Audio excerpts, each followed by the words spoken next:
The city of San Antonio cheated military members. Did the Department of Justice let them get away with a slap on the wrist? Hi, I'm Consumer Protection Attorney Bill Clanton, and I've helped hundreds of consumers, regular folks like me and you, and service members get relief from inaccurate credit reporting, debt collection harassment, and other consumer and military consumer-related matters. So it turns out the city of San Antonio had a policy of towing cars it considered abandoned to its impound lot. And after sitting there for 30 days, they would auction the cars off.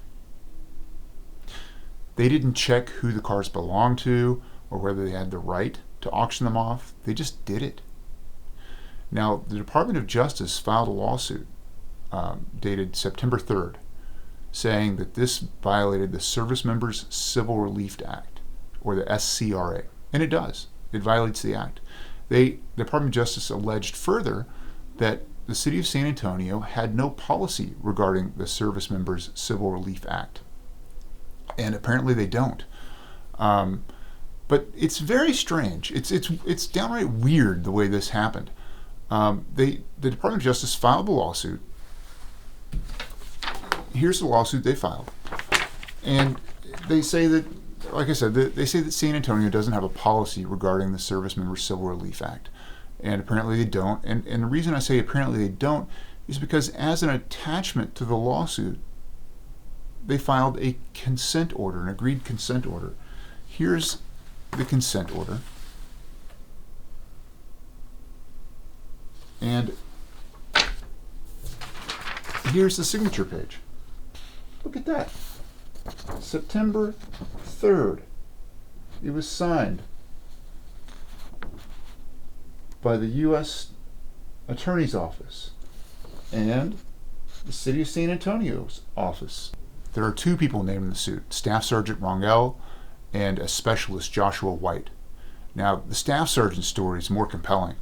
She had lent the car to her friend when she got sent to Afghanistan. While she was in Afghanistan, she was given notice that the car had been impounded, and she gave her roommate a power of attorney to take it out, and the impound lot refused it. Her first sergeant went to the impound lot to try to get it out, and they refused her first sergeant's access to the vehicle. Then they sold it for $6,000 when she owed about $18,000 on it.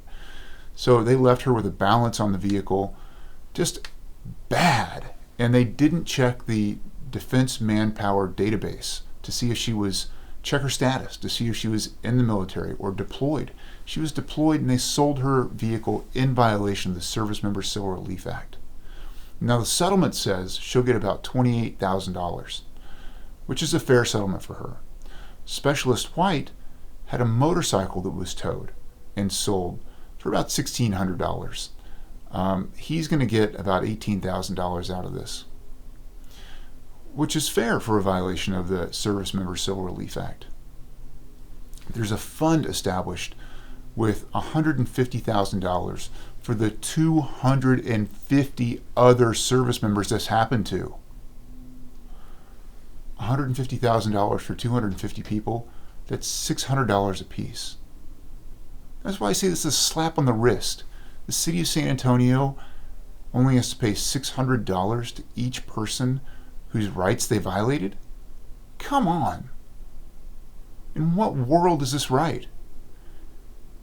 I think the Department of Justice and the city of San Antonio sat in a conference room, figured this deal out to minimize the city's exposure for these bad acts.